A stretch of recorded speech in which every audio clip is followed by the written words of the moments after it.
Nous disons souvent que Jésus est notre ami en s'imaginant qu'il est là pour combler notre solitude, qu'il est là pour nous écouter et pour nous appuyer dans nos projets. Mais nous songeons plus rarement au fait que cette amitié, elle doit être réciproque.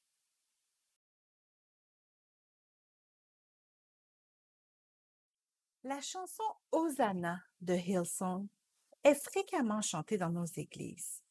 Ce cantique parle du roi de gloire dans tout son éclat, du roi de grâce qui pardonne les péchés, de toute une génération qui a le cœur fervent. Dans la version francophone, vers la fin de la chanson, on dit « Je veux pleurer avec toi ».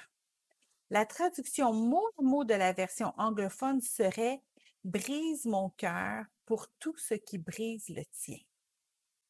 Dieu, le cœur brisé, nous avons rarement cette image de notre Père céleste.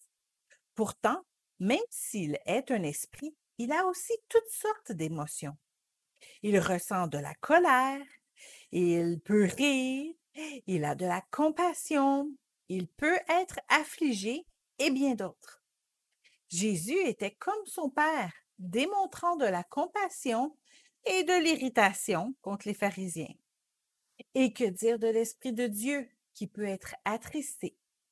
Oui, Dieu, dans toute sa Trinité, a des émotions. Si vous êtes prêt à avoir une amitié bidirectionnelle avec Dieu, il va vous ouvrir son cœur par moments. Ce sont là sûrement les moments les plus précieux que nous pouvons passer avec le Saint-Esprit. Lorsqu'il nous partage ses peines, notre relation prend une toute autre dimension.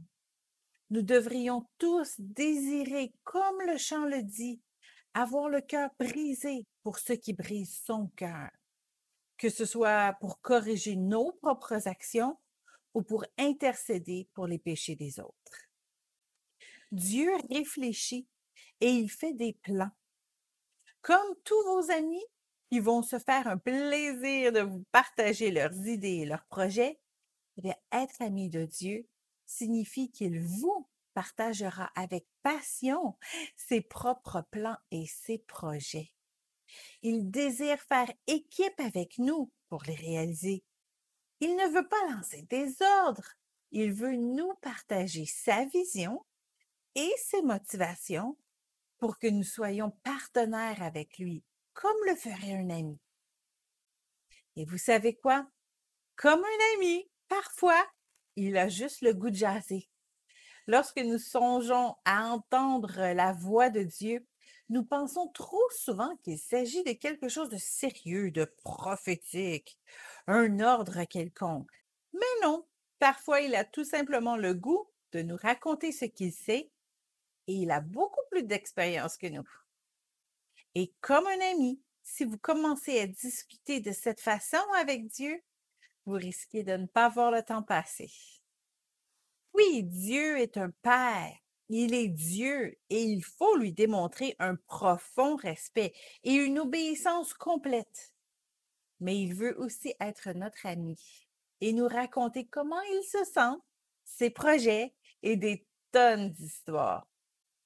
Comme il est omniprésent, qu'il peut être partout à la fois, eh bien, il est juste là, à vos côtés, et il attend que vous lui portiez attention. Alors, acceptez-vous d'être l'ami de Dieu?